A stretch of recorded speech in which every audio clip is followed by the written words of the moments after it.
Good morning dear students, welcome to SDN science academy online classes. कक्षा 10 का physics आप अध्ययन कर रहे हैं रिफ्लेक्शन ऑफ लाइट। इसका पार्ट 1 प्लेलिस्ट में पढ़ा है, आप उसको देख चुके हैं। आज का हमारा टॉपिक है मिरर, दर्पण।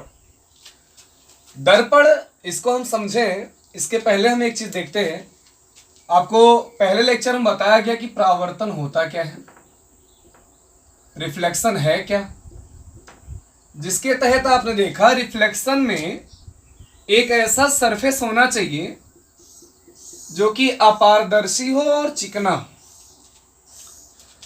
तो इसमें आपने क्या पढ़ा है कि जब अपारदर्शी चिकने सतह पर प्रकाश की कोई किरण इस तरीके से टकराती है तो ये सतह से टकराने के पश्चात उसी माध्यम में वापस लौट जाती है। ये इसी घटना को हम प्रकाश का परावर्तन कहते हैं। वास्तव में ये जो प्रकाश की किरण इससे आके परावर्तक पृष्ठ से टकराई है इसे हम आपतित किरण बोलते हैं। आप ये सब पढ़ चुके हो। ये जो सतह से टकरा के वापस गई है ये परावर्तित किरण होती है। और जिस बिंदु पर ये दोनों मिले थे वास्तव में ये आपतन बिंदु होता है। यहां पर एक नॉर्मल ड्रा किया जाता है इस तरीके से, जिसे हम अभिलंब बोलते हैं। और अभिलंब के पश्चात आप देखे थे कि जो आपतित किरण होता है और अभिलंब इनके बीच बना कोण जो होता है वो आपतन कोण आई कहलाता है। यानी कि आपतित किरण और अभिलंब के बीच बना कोण आपतन कोण तथा परावर्तित किरण और अभिलंब के बीच बना कोण परावर्तन कोण होता है। और दोनों में परावर्तन का नियम आपने पढ़ा था कि परावर्तन का पहला नियम यह होता है कि आपतन बिंदु पर आपतित किरण, परावर्तित किरण तथा अभिलंब तीनों एक ही तल में होते हैं, यानी कि समतलीय होते हैं। और दूसरे नियम के अंतर्गत आपने पढ़ा था कि वास्तव में जो ये आपतन कोण होता है ये सदैव परावर्तन कोण के बराबर होता है। यहां तक पार्ट 1 में आप सीख चुके हैं। ये पार्ट 2 है जिसमें हमको अध्ययन करना है मिरर के बारे में, क्योंकि दर्पण जो होता है ये प्रकाश का परावर्तन कराता है। प्रकाश के परावर्तन के लिए हमको दर्पण की आवश्यकता होती है। अब यहां पर आप देखोगे कि वास्तव में दर्पण होता क्या है। जैसे आपको बताया गया पहले लेक्चर में कि अगर कोई चिकना कांच का पृष्ठ है, उस कांच के पृष्ठ के किसी एक सतह पर हमने कलई कर दिया या पेंट कर दिया तो हम पाते हैं कि दूसरा वाला सतह वो परावर्तक पृष्ठ बन जाता है। तो दर्पण उसी को हम कहते हैं। दर्पण कहने का मतलब ये हुआ कि किसी चिकने कांच के एक सतह पर कलई करके दूसरा सतह परावर्तक पृष्ठ बन जाए तो वही दर्पण कहलाता है। अब अकॉर्डिंग टू स्ट्रक्चर हम देखेंगे तो दर्पण जो होता दो टाइप का होता है। पहला समतल दर्पण होता है, यानी कि इसको हम इंग्लिश में प्लेन मिरर कहते हैं। और दूसरा होता है बच्चों गोलीय दर्पण, स्फेरिकल इसको बोला जाता है, स्फेरिकल मिरर। तो दर्पण आपने देखा, दर्पण यानी कि किसी कांच के किसी एक सतह पर कलई करने के पश्चात दूसरे वाले सतह से परावर्तन कराया जाए तो वह दर्पण होगा। और संरचना के आधार पर ये जो पेंटिंग हम करते हैं इसके आधार पर दर्पण दो तरीके का हो सकता है, एक समतल दर्पण और दूसरा गोलीय दर्पण। तो समतल दर्पण और गोलीय दर्पण में फर्क क्या है आपको नाम से ही कंफर्म हो रहा होगा। समतल यानी जो प्लेन हो, जो समतल हो, यानी अगर समतल पृष्ठ कांच की समतल सतह है उसके किसी दूसरे भाग पर आपने कलई कर दिया, मान लीजिए यही है, ये समतल कांच है, इसको हम पीछे से कलई कर दिए। कांच आप जानते हैं पारदर्शी होता है, ट्रांसपेरेंट होता है, तो पेंटिंग करके हम उसको अपारदर्शी में कन्वर्ट कर दिए। और जब ये अपारदर्शी में कन्वर्ट हो गया तो यदि आप इसके सामने खड़े हैं तो आप पाएंगे कि आपका जो इमेज होगा वो इसमें बनेगा। ये कंडीशन होता है। समतल दर्पण कहने का मतलब ये हुआ कि जब समतल पृष्ठों पर कांच की समतल पृष्ठ हो, उससे जो दर्पण निर्मित होगा वो समतल होगा। और गोलीय दर्पण का कहने का मतलब ये हो गया कि कोई खोखला गोला रहा होगा कांच का, जिसको हमने मध्य से काटा होगा, तो हमारे पास दो अलग अलग दर्पण आएंगे। आप इसमें पढ़ोगे, जब गोलीय दर्पण हमारा टॉपिक आएगा तो गोलीय दर्पण के अंतर्गत हम पढ़ेंगे ये भी दो टाइप का होता है, एक कन्वेक्स मिरर होता है, एक कनकेव मिरर होता है, यानी एक उत्तल दर्पण होता है और एक अवतल दर्पण होता है। तो अभी के लिए हम पढ़ेंगे पहले समतल दर्पण क्या होता है। आइए देखते हैं समतल दर्पण। आज हम पढ़ेंगे समतल दर्पण, और समतल दर्पण से जुड़ी आपके जो बोर्ड एग्जाम में जो 2-3 पॉइंट इससे बनता है, आज हम उसको अध्ययन करेंगे।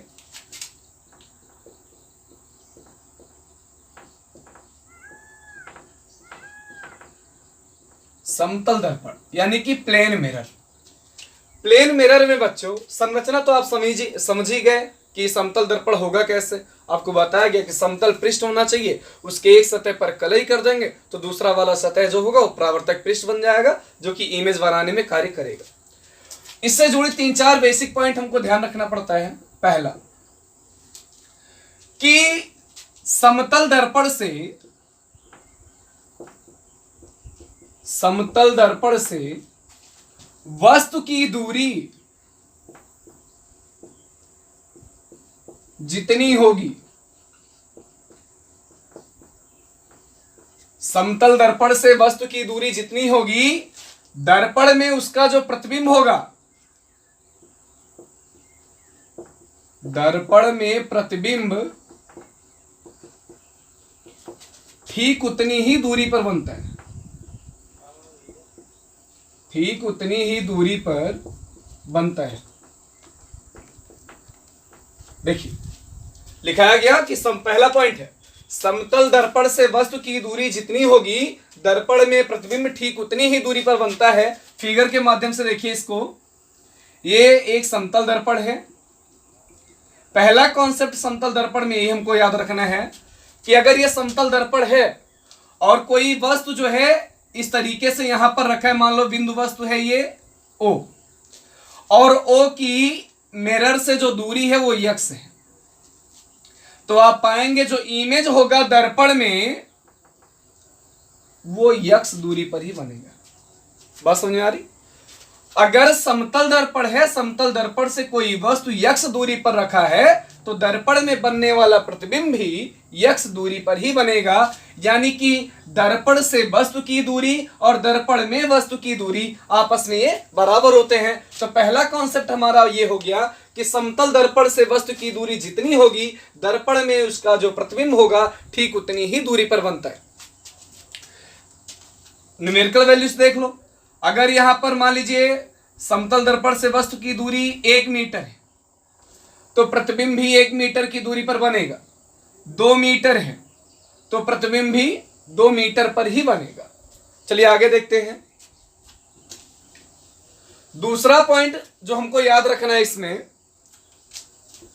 दूसरा पॉइंट जो हम इसमें याद रखेंगे वो ये होगा कि समतल दर्पण में जो वस्तु होता है और प्रतिबिंब, इनकी लंबाइयां आपस में बराबर होती हैं। हम इसमें लिखेंगे कि समतल दर्पण में प्रतिबिंब की लंबाई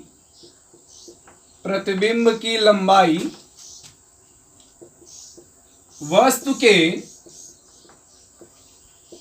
लंबाई के बराबर होती है। दूसरा पॉइंट है कि प्रतिबिंब, समतल दर्पण में जो प्रतिबिंब बना है उस प्रतिबिंब की जो लंबाई होगी वो वस्तु की लंबाई के बराबर होगी। आप ये हमेशा याद रखो। यानी अगर दर्पण के समक्ष 2 मीटर लंबी कोई वस्तु रखी है तो उसका जो प्रतिबिंब दर्पण में बनेगा वो 2 मीटर ही बनेगा। अब इसी के आधार पर तीसरा जो सबसे महत्वपूर्ण पॉइंट हो जाता है वो निकल कर आ जाता है कि अगर हमको किसी वस्तु की लंबाई, पूरी लंबाई दर्पण के माध्यम से देखनी है, कि अगर किसी वस्तु की पूरी लंबाई समतल दर्पण के माध्यम से देखना है उसका जो प्रतिबिंब होगा, तो इसके लिए जो दर्पण होगा, दर्पण की लंबाई जो होनी चाहिए वो वस्तु की लंबाई की आधी होनी चाहिए। फिर से समझ लीजिए, यदि किसी समतल दर्पण के माध्यम से आपको किसी वस्तु का पूरा प्रतिबिंब देखना है, यदि किसी समतल दर्पण के माध्यम से आपको किसी वस्तु का पूरा प्रतिबिंब देखना है, तो ऐसे में उस जो समतल दर्पण की लंबाई होगी वो वस्तु की लंबाई की आधी होनी चाहिए। देखिए, जैसे एक वस्तु है जिसकी लंबाई h है, h लंबाई का वस्तु है, h लंबाई की वस्तु है। अब इसका पूरा प्रतिबिंब हमको दर्पण में देखना है, तो इस h लंबाई का पूरा प्रतिबिंब हम दर्पण में देख पाए, इसके लिए जो दर्पण की लंबाई होगी, दर्पण की जो लंबाई होगी बच्चों, वो h/2 होगा। यानी कि समतल दर्पण की लंबाई यदि हम वस्तु की लंबाई की आधी लें, तो हम पाएंगे कि उस दर्पण के माध्यम से उस वस्तु का पूरा प्रतिबिंब हमको दिखाई पड़ेगा। अगला पॉइंट ये हम देखेंगे, क्योंकि ये समतल है यानी कि इसमें कर्व नहीं होगा, और जब कर्व नहीं होगा तो बच्चों इसकी जो फोकस दूरी होगी, फोकस दूरी वो अनंत होगी। फोकस दूरी जो होगी वो अनंत होगी। अगला पॉइंट हम देखेंगे, अब जब फोकस दूरी इसका अनंत हो गया, यानी कहने का मतलब इसमें वक्रता नहीं, तो ये जो h लंबाई का वस्तु था जिसकी पूरी लंबाई हमने दर्पण के माध्यम से देखने के लिए, उस दर्पण की आवश्यक जो लंबाई होगी वो कितनी होगी, वस्तु की लंबाई की आधी। तो जब वो सीधा प्रतिबिंब बनाता है, यानी कि जब वो लंबाई के बराबर ही प्रतिबिंब बना रहा है, वस्तु की लंबाई के बराबर प्रतिबिंब की लंबाई बना रहा है, तो इसमें बनने वाला जो प्रतिबिंब होता है बच्चों, वो हमेशा सीधा तथा आभासी होता है। सीधा तथा आभासी होता है और वस्तु की लंबाई के बराबर होता है। सीधा, आभासी तथा वस्तु की लंबाई के बराबर। अगला पॉइंट हम इसमें देखेंगे जो कि ऑप्शन में बहुत पूछा जाता है कि आवर्धन इसका कितना होता है। तो आप बताएंगे कि समतल दर्पण का जो आवर्धन होता है वो 1 होता है। समतल दर्पण का जो आवर्धन होता है बच्चों वो 1 होता है। अगला पॉइंट हम इसमें ध्यान रखेंगे कि मान लीजिए ये जहां पर व्हाइट बोर्ड लगा है, इस व्हाइट बोर्ड की जगह पर एक मिरर होता, और इस मिरर के सामने की जो दीवार थी, उस दीवार की पूरी प्रतिबिंब इस दर्पण में हमको, इस दर्पण के माध्यम से देखनी है। तो हम दर्पण की लंबाई कितनी लें कि उस सामने की दीवार की पूरी प्रतिबिंब हम देख सकें। इसके लिए आप देखोगे कि जो मान लीजिए h लंबाई का दीवार है, h जो है वो दीवार की ऊंचाई है, दीवार की ऊंचाई है। तो इसके लिए जो दर्पण की लंबाई लेनी है वो इसका 1/3 लेना है, h/3। डिफरेंस आप देखते रहिएगा। अगर वस्तु है और वस्तु का पूरा प्रतिबिंब दर्पण में देखना है तो h/2। अगर ये दीवार मतलब कोई दीवार है जिसकी ऊंचाई h है, उसे दर्पण के माध्यम से देखना, और जो दर्पण है इस तरीके से व्हाइट बोर्ड जो लगा है वो दीवार के सामने वाली दीवार के मध्य में लगा है। फिर से सुनिए, अगर सामने वाली दीवार का पूरा प्रतिबिंब इस दर्पण में देखना होता जहां पर ये व्हाइट बोर्ड लगा है, और ये दर्पण जो यहां पर लगा है वो पूरे दीवार के एकदम मध्य में लगा है, मध्य में, मिडिल में, तो आप देखोगे कि पूरा प्रतिबिंब हम देख पाए। इसके लिए उस सामने वाली दीवार की जो ऊंचाई है उसका 1/3 हम लेंगे, तब हम उसका पूरा देख पाएंगे। यानी कि दर्पण जो होना चाहिए दीवार की ऊंचाई का 1/3 होना चाहिए, और बीच में लगा होगा तब हम उसको देख पाएंगे। कि यदि मान लीजिए कि समतल दर्पण के समक्ष कोई वस्तु ओ रखा है और ये वस्तु भी वेग से दर्पण की तरफ चलने लगे, अगर समतल दर्पण के सामने कोई वस्तु ओ रखा है और ये भी वेग से दर्पण की तरफ जाने लगे, तो आप देख पाएंगे कि दर्पण में उसका जो प्रतिबिंब होगा बच्चों, वो 2v वेग से उसकी तरफ आता हुआ प्रतीत होगा। यानी कहने का मतलब ये है कि यदि कोई व्यक्ति समतल दर्पण के सामने खड़ा है और वो 2 मीटर प्रति सेकंड की चाल से दर्पण की तरफ जा रहा है, तो आप बताएंगे कि उसका जो प्रतिबिंब होगा वो इसके दोगुने चाल से यानी कि 4 मीटर प्रति सेकंड के चाल से उसकी तरफ आता हुआ प्रतीत होगा। तो इस तरीके से समतल दर्पण से जुड़ी हमने कुछ महत्वपूर्ण बिंदु को देखा। आइए अब हम चर्चा करते हैं गोलीय दर्पण के बारे में। गोलीय दर्पण आप जानते हैं स्फेरिकल मिरर जो होगा, इसको बताया गया आपको ये 2 टाइप का हो सकता है। स्फेरिकल मिरर जो होगा वो 2 टाइप का, कौन कौन सा? पहला अवतल दर्पण होगा, यानी कि इसको इंग्लिश में कॉनकेव कहते हैं, कॉनकेव मिरर। और दूसरा जो होगा बच्चों वो उत्तल दर्पण होगा।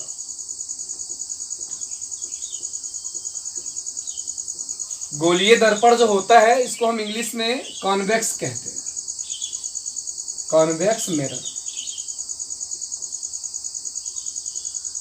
देखिए, जो गोलीय दर्पण होता है ये 2 टाइप का हो सकता है अपने संरचना के आधार पर। एक तो अवतल दर्पण के अंतर्गत आता है, दूसरा उत्तल दर्पण के अंतर्गत आता है। अवतल दर्पण को हम कनकेव मिरर कहते हैं और उत्तल दर्पण को कन्वेक्स मिरर कहते हैं। चलिए देखिए कैसे संरचना बनाई जाती है। देखो, जैसे मान लीजिए ये कोई एक खोखला कांच का गोला है, ये कोई एक खोखला कांच का गोला है, इसे हमने मध्य भाग से काट दिया। इस तरीके से हमने इसको काट दिया तो आप समझ सकते हैं कि 2 सरफेस हमको दिखाई पड़ रहा, एक तो इस तरीके से है और दूसरा इस तरीके से। यानी कि अगर किसी खोखले गोलीय कांच के पृष्ठ को हम मध्य से काट दें तो हमारे पास 2 पृष्ठ इस तरीके से मिल जाते हैं हमको।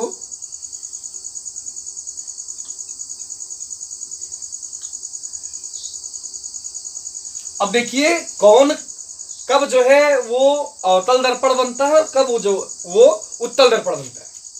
तो यदि इस पहले वाले पृष्ठ पर हम भीतर से कलई कर दें यानी पेंट कर दें, भीतर से हमने इसको पेंट कर दिया और बाहर जो उभरा वाला पृष्ठ था उससे परावर्तन हो रहा है। यानी अगर भीतर से कलई करके बाहरी पृष्ठ को परावर्तक पृष्ठ बना दिया जाए तो ऐसी संरचना जो होती है बच्चों वो उत्तल दर्पण की होती है। ये कॉन्वेक्स मिरर हो गया। और यदि बाहरी सतह पर हम कलई कर दें, बाहरी सतह पर हम कलई कर दें और जो प्रकाश का परावर्तन करना है वो हम भीतरी सतह से कराएं, यानी कि उभरा हुआ सतह कलई किया हुआ हो और जो दबा हुआ सतह है वो परावर्तक पृष्ठ का कार्य करे, तो ऐसे दर्पण को हम अवतल दर्पण के नाम से जानते हैं, अवतल दर्पण के नाम से जानते हैं। तो डेफिनेशन आप लिख सकते हैं, उत्तल दर्पण की डेफिनेशन बनेगी कि वह दर्पण जिसको भीतर से कलई किया होता है और प्रकाश का परावर्तन उभरे हुए सतह से होता है उसे हम उत्तल दर्पण कहते हैं।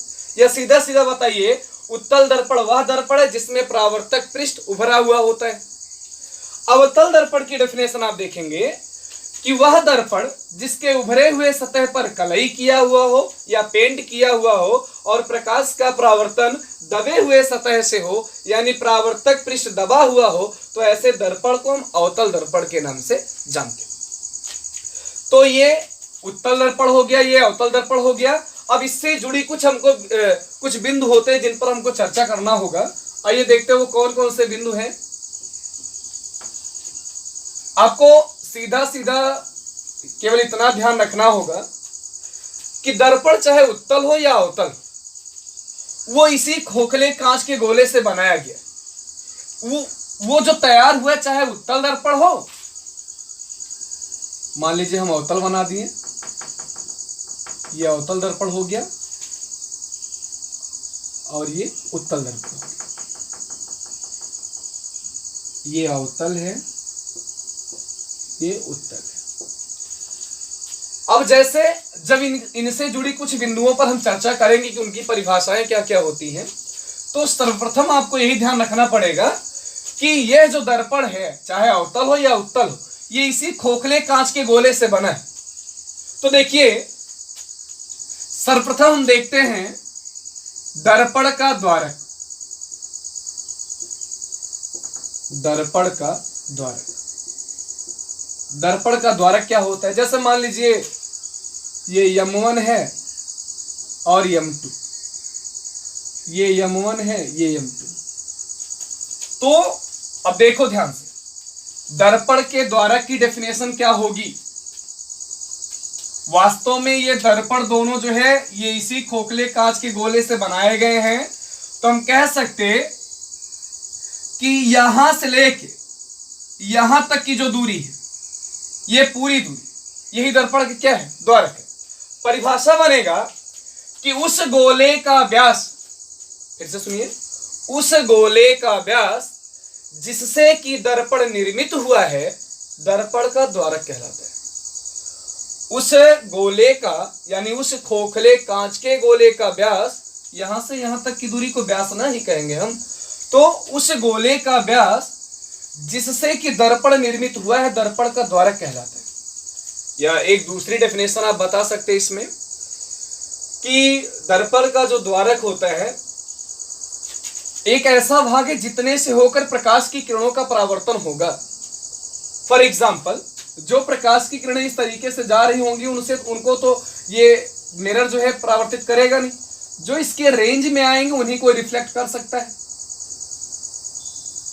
बात समझ में आ रही?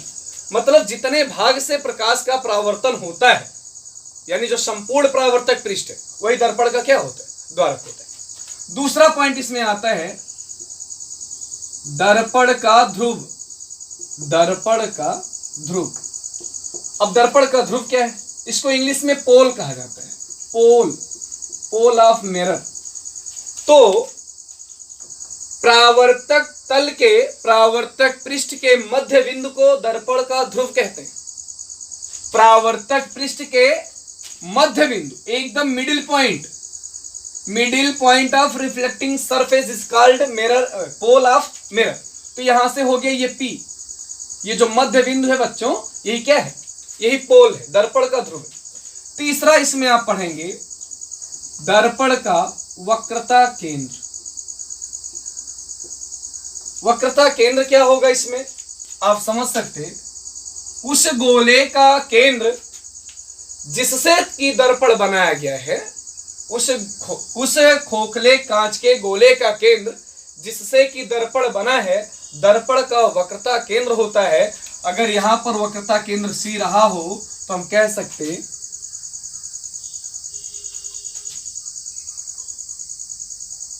ये फिगर में जो आपको C दिख रहा है, ये क्या है? दर्पण का वक्रता केंद्र।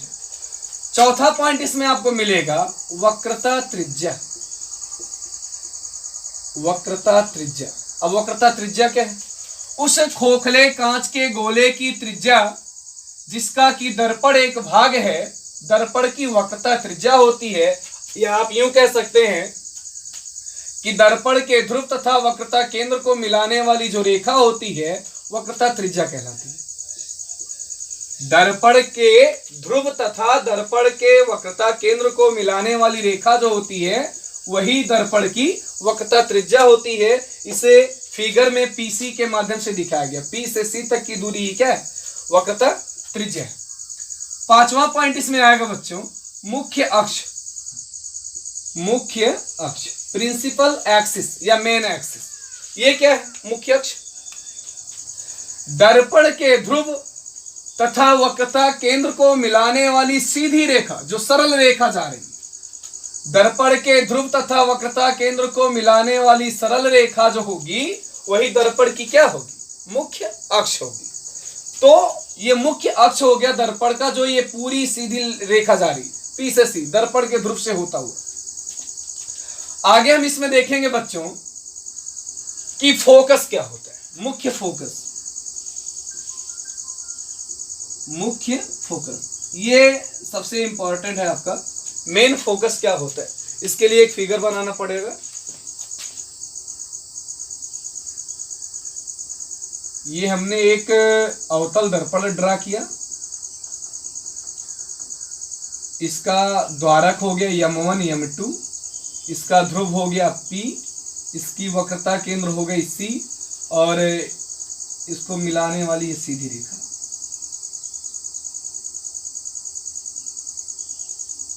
ये क्या हो गया?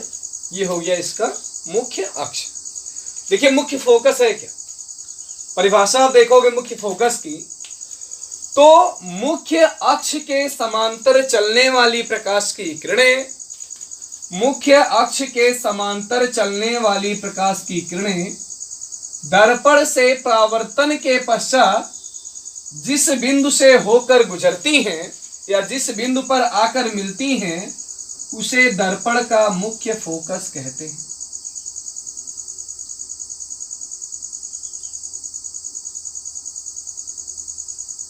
दर्पण के मुख्य अक्ष के समांतर चलने वाली प्रकाश की किरणें दर्पण से परावर्तन के पश्चात जिस बिंदु से होकर गुजरती हैं उसे दर्पण का मुख्य फोकस कहा जाता है। वास्तव में ये अवतल है। अवतल में तो आपको दिखाई दे रहा है कि वास्तव में ये एक बिंदु पर आकर मिल रही है। तो जो एक बिंदु पर आकर मिलती हो या मिलती हुई प्रतीत होती हो, अब प्रतीत कैसे होगा वो देख लीजिए। इसके लिए हमें एक उत्तल दर्पण का फिगर बनाना पड़ेगा और मान लीजिए इसका द्वारक M1 M2 है, इसका ध्रुव जो है वो P है, ध्रुव इसका P है, वक्रता केंद्र इसका इधर होगा, ये इसका मुख्य अक्ष है। मुख्य अक्ष को हमने सीधा बढ़ा लिया। अब देखिए कहा जा रहा है कि मुख्य अक्ष के समांतर चलने वाली प्रकाश की किरणें, यही प्रकाश की किरणें दर्पण से परावर्तन के पश्चात जिस बिंदु पर आकर मिलती हैं या जिस बिंदु से आती हुई प्रतीत होती हैं, दोनों कंडीशन है जी, वास्तव में आकर मिलता है या मिलता हुआ प्रतीत होता है, उसे दर्पण का मुख्य फोकस कहा जाता है।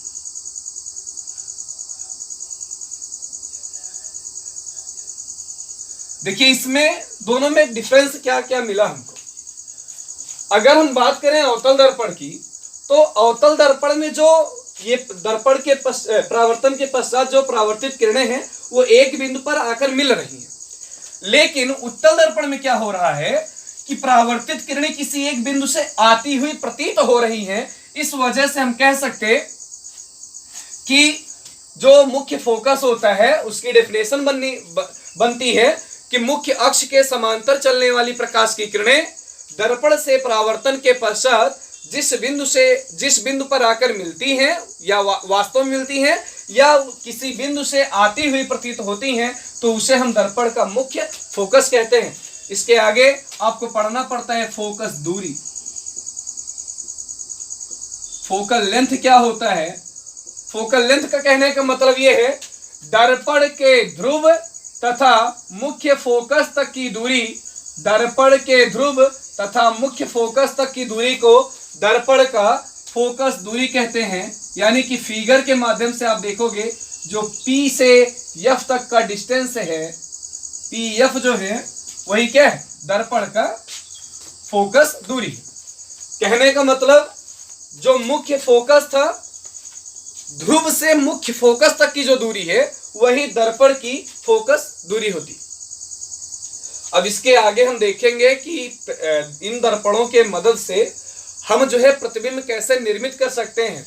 अच्छा, एक चीज आप और देख रहे होंगे, जब बात अवतल दर्पण की होती है तो अवतल दर्पण में जो उसका फोकस बिंदु होता है या वक्रता केंद्र होता है वो परावर्तक पृष्ठ के सामने होता है। अवतल दर्पण में जो दर्पण का मुख्य फोकस होता है या वक्रता केंद्र होता है ये दर्पण के परावर्तक पृष्ठ के सामने होता है, जबकि उत्तल दर्पण में जो वक्रता केंद्र होता है या जो उसका मुख्य फोकस होता है वह परावर्तक पृष्ठ के ठीक पीछे होता है। अवतल दर्पण में फोकस उसके सामने होगा और उत्तल दर्पण में फोकस इसके पीछे होगा। यानी कहने का मतलब यह हुआ, अगर अवतल दर्पण के फोकस की बात करेंगे तो माइनस में होगा और अगर उत्तल दर्पण के फोकस दूरी की बात करेंगे तो वो प्लस में होगा। इसके आगे हम अगले वीडियो में समझेंगे कि इसका प्रतिबिंब, इससे दोनों दर्पणों की मदद से हम प्रतिबिंब कैसे बनाते हैं। धन्यवाद।